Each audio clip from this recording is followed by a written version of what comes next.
पूरे तौर पर प्रदेश में 30 लाख से अधिक प्रवासी कामगार प्रवासी लौट चुके हैं और अब तक उनमें से हम लोगों ने 98,078 लोगों की टेस्टिंग की है। प्रवासियों की जो भी शेल्टर होम गए, वहाँ से जो रैंडम सैंपल्स लिए गए या आशा वर्कर्स ने बताया या और भी जिस भी तरीके से मैंने सूचना दी, कोई स्वयं भी आया, तो अब तक हम 98,078 प्रवासियों के सैंपल ले चुके हैं, टेस्ट कर चुके हैं। उनमें से 3,185 प्रवासी कामगार पॉजिटिव आए हैं और ये एक बहुत ही आश्वस्त करने वाली बात है कि जो प्रवासी कामगार हैं उन्होंने अपने होम क्वारंटाइन का पालन बहुत ही दृढ़ता के साथ किया है। जो एक सामाजिक दायित्व का उनको पालन करना था जब वो बाहर से आए थे, उसके बाद जो होम क्वारंटाइन का पालन करना था उन्होंने उसका पालन बहुत ही दृढ़ता के साथ किया है। और इसीलिए हम लोगों ने देखा है कि गाँव में जहाँ प्रवासी कामगार आए हैं वहाँ पर संक्रमण कोई विशेष नहीं फैला है। बहुत ही इक्का दुक्का गाँव में हमें ये देखने को मिल रहा है कि कहीं से दूसरे केस भी आ रहे हैं, अन्यथा हमारे प्रवासी कामगारों ने अपने सामाजिक दायित्व का बहुत ही अच्छा पालन किया है। और मेरा अनुरोध है उन सभी लोगों से जो हवाई जहाज़ से प्रदेश में आ रहे हैं, जो सामान्य जो अब ट्रेन शुरू हो गई हैं सेवा उससे प्रदेश में आ रहे हैं और जो अपने होम क्वारंटाइन में जा रहे हैं, उन सब से मेरा अनुरोध है कि वो भी अपने सामाजिक दायित्व का उत्तरदायित्व का पालन करें, अपने होम क्वारंटाइन के अवधि में बाहर न निकलें। और ये भी आपको जानकारी है कि अगर आप होम क्वारंटाइन का उल्लंघन करते हैं तो ये एक दंडनीय अपराध है। एपिडेमिक्स एक्ट में आपको इसमें दंडित भी किया जा सकता है और आपको फिर वहाँ से होम क्वारंटाइन का उल्लंघन करने पर आपको फैसिलिटी क्वारंटाइन में लाकर रखा जा सकता है। इसलिए मेरा अनुरोध है कि जिनको भी होम क्वारंटाइन में रहना है वो इसका दृढ़ता से पालन करें।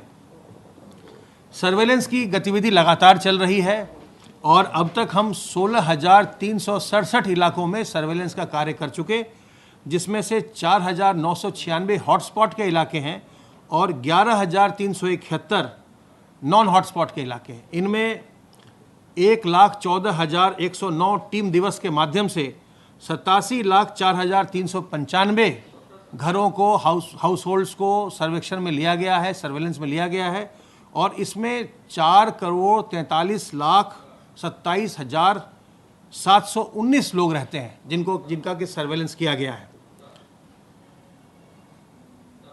अभी तक अब लॉकडाउन खुल गया है, बहुत सारी गतिविधियां चल रही हैं, लेकिन हम सबों को इस बात को संज्ञान में लेना है, ध्यान में रखना है कि वायरस का संक्रमण या खतरा अभी टला नहीं है। वायरस का संक्रमण अभी भी मौजूद है, चल रहा है और हम सतर्क रहकर, सावधान रहकर ही इससे अपना बचाव कर सकते हैं। अभी तक इसकी कोई वैक्सीन नहीं बनी है कि हम इसको वैक्सीन लेकर के अपने आप को हम बचा सकें, तो इससे सावधान रहकर, सतर्क रहकर हमें बचाना है अपने आप को और दूसरों को भी। अपने को संक्रमित होने से बचाना है और दूसरों को भी संक्रमण नहीं होने देना है। और इसके लिए सबसे ज़्यादा ज़रूरी है सामाजिक डिस्टेंस बनाना, सोशल डिस्टेंसिंग। 2 गज की दूरी बचाव के लिए सबसे ज़्यादा ज़रूरी, तो हम 2 गज की दूरी मेंटेन करें और अपना हम बचाव करें। अपने हाथ को साबुन और पानी से हम बार बार धोते रहें और कहीं भी सार्वजनिक स्थल पर जाएं तो अपने मुंह और नाक को हम ढकें, मास्क से ढकें, रुमाल से ढकें, दुपट्टे से ढकें, गमछे से ढकें, लेकिन उसको हम ढकें और उसके साथ अपनी प्रतिरोधक क्षमता को मजबूत करिए। अगर आपके शरीर में प्रतिरोधक क्षमता है तो संक्रमित होने के बाद भी आपका यह संक्रमण कुछ नहीं बिगाड़ पाएगा। इसके लिए आप गिलोय का सेवन करिए, गर्म पानी का सेवन करिए, नीम की पत्ती का सेवन करिए, आप तुलसी, अदरक, काली मिर्च के काढ़े का सेवन करिए, अजवाइन के अर्क का सेवन करिए, व्यायाम करिए, योगाभ्यास करिए, प्राणायाम करिए, जिससे कि आपके शरीर की प्रतिरोधक क्षमता अच्छी हो ताकि संक्रमण आपका कुछ भी न कर पाए। आप सावधान रहकर, सतर्क रहकर इससे बच सकते हैं। स्वयं को भी बचाइए और दूसरों को भी बचाइए। अपने सामाजिक दायित्व का पालन करिए और ध्यान रखिए कि संक्रमण का खतरा अभी टला नहीं है, संक्रमण अभी हो रहा है। इसलिए हमें सावधान रहकर, सतर्क रहकर अपना बचाव करना है। अब मैं अनुरोध करूंगा अपर मुख्य सचिव गृह से कि वो आगे की सब बातें बताएं।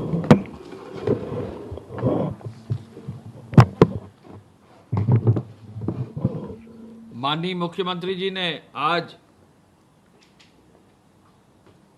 टीम 11 की बैठक में विशेष रूप से 75 जनपदों में जो ट्रूनेट मशीन है जिससे टेस्टिंग होती है कोविड की,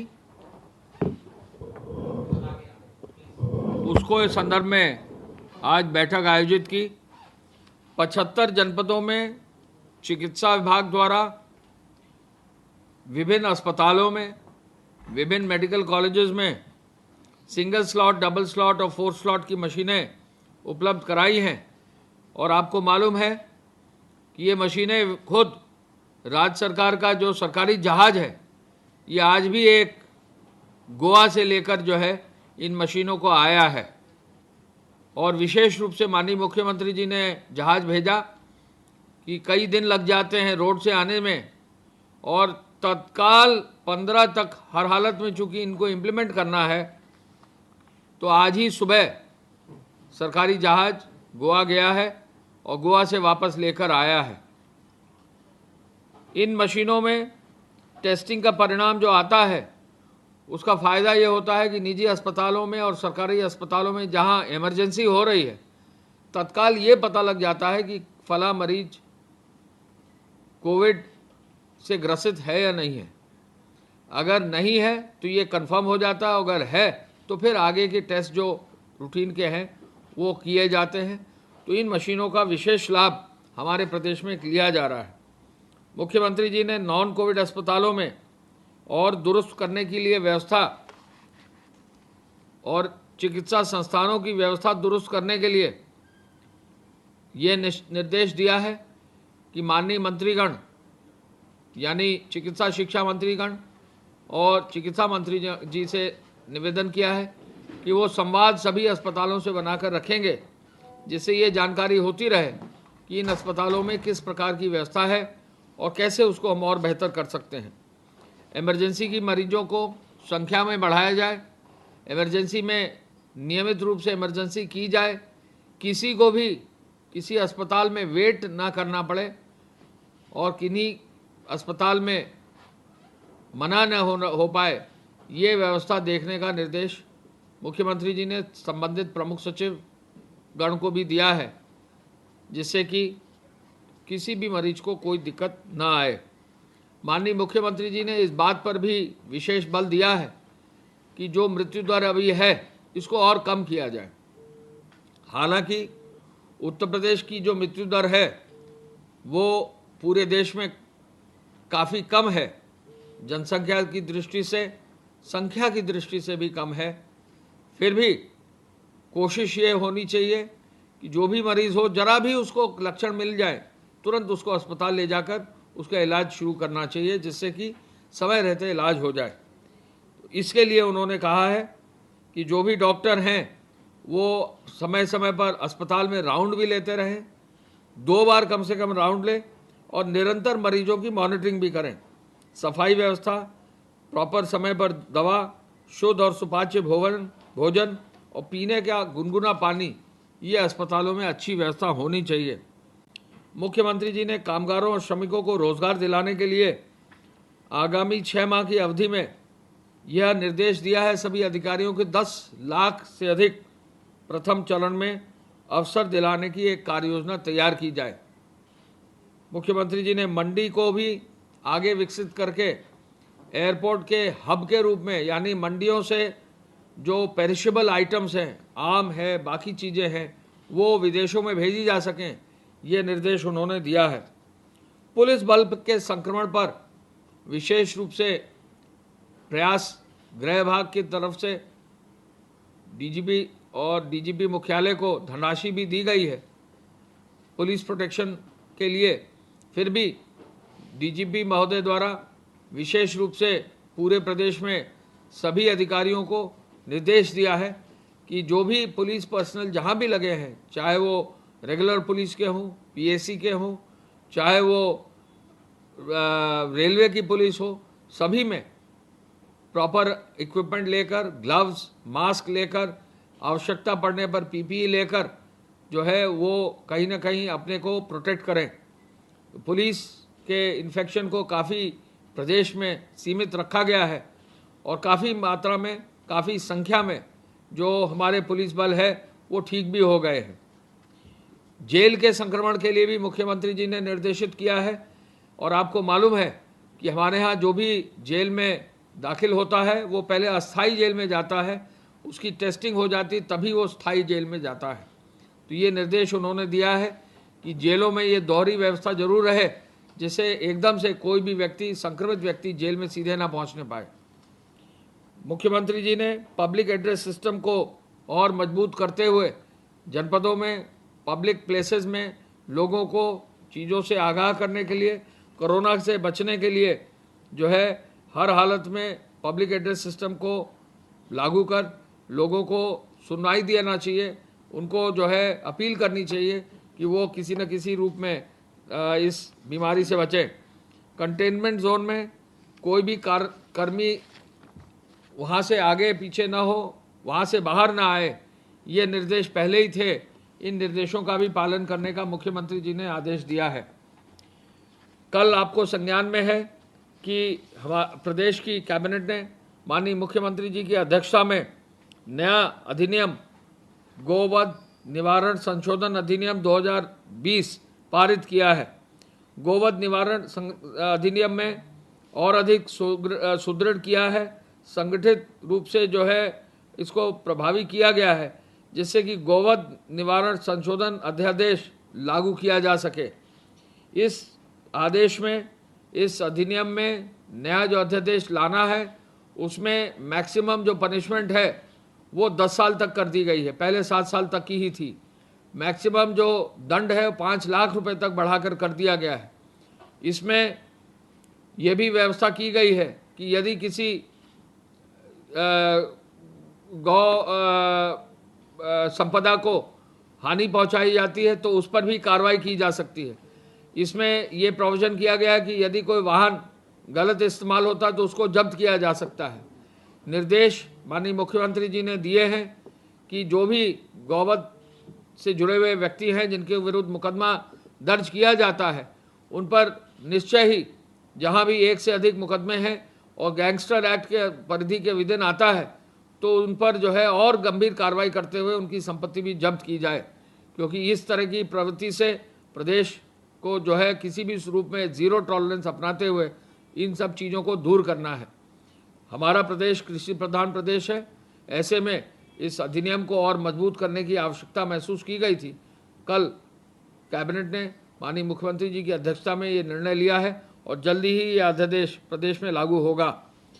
मैं ये भी बताना चाहूँगा कि 1/1/2020 से 8/6/2020 तक कुल प्रदेश में 1324 मुकदमे पंजीकृत करके 4326 अभियुक्तों का जो प्रकाश में आए हैं, उनमें से 3867 अभियुक्तों को गिरफ्तार किया गया है।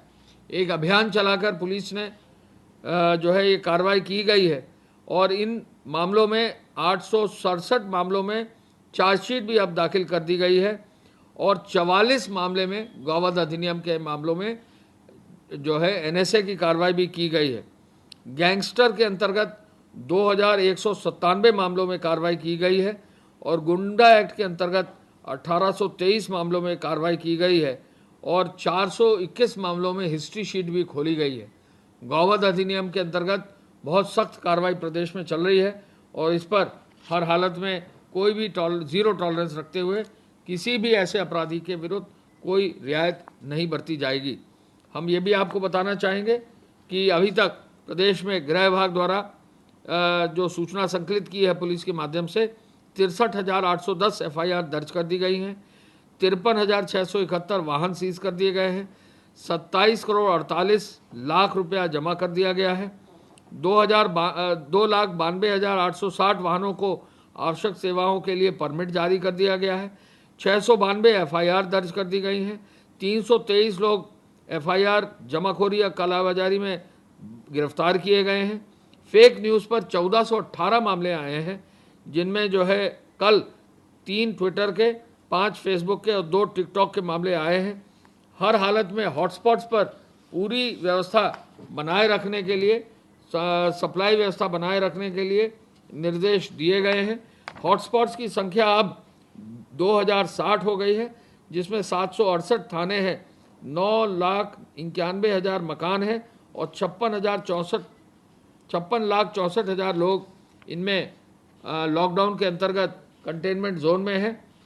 हर हालत में कंटेनमेंट जोन में किसी भी एक्टिविटी को, कोई भी एक्टिविटी को अलाउड नहीं है।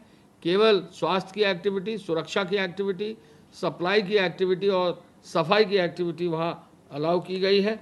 इसके साथ साथ अब तक प्रदेश में जो किचन, सामुदायिक किचन संचालित हैं वो 101 रह गए हैं, क्योंकि अब लॉकडाउन खुल गया है तो अब 101 किचन रह गए हैं।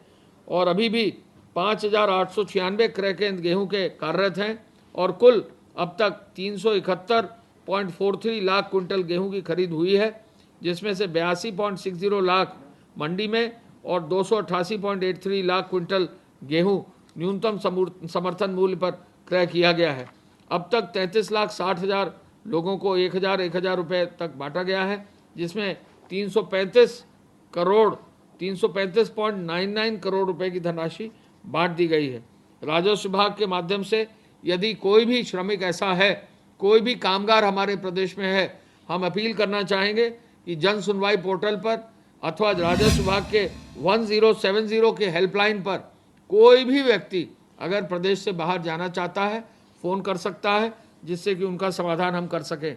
अंत में अब तक 1643 ट्रेन हमारे प्रदेश में आ चुकी हैं। लगभग 22,18,000 लोग ट्रेनों से आ चुके हैं। अब ट्रेनों की आने की संख्या काफ़ी सीमित हो गई है और फिर भी ये निर्देश माननीय उच्चतम न्यायालय के आदेशों के अंतर्गत दिए गए हैं कि यदि कोई भी प्रदेश हमारे प्रदेश में अपने श्रमिक या कामगार हमारे प्रदेश के भेजना चाहेगा तो हम स्वीकार करेंगे। और हर प्रदेश को पत्र भेजकर ये निवेदन किया गया है। और अगर हमारे प्रदेश में कोई भी व्यक्ति अपने निवास प्रदेश में जाना चाहता है तो या तो जनसुनवाई पोर्टल पर अपना नाम दर्ज करा सकता है या 1070 पर फ़ोन करके अपनी बात बताकर उनको अपने प्रदेशों में वापस भेजा जा सकता है। सभी जिलाधिकारियों को भी निर्देश दिया गया है कि हर हालत में कोई भी श्रमिक या कामगार अन्य प्रदेश का अगर हमारे प्रदेश में है तो उसको अपने निवास स्थान पर सुरक्षित रूप से सकुशल और प्रॉपर सम्मान के साथ भेज दिया जाए। धन्यवाद। जय हिंद। खबरों में बने रहने के लिए RNI की फेसबुक, ट्विटर, इंस्टा और यूट्यूब को सब्सक्राइब करें। बेल आइकन दबाना ना भूलें।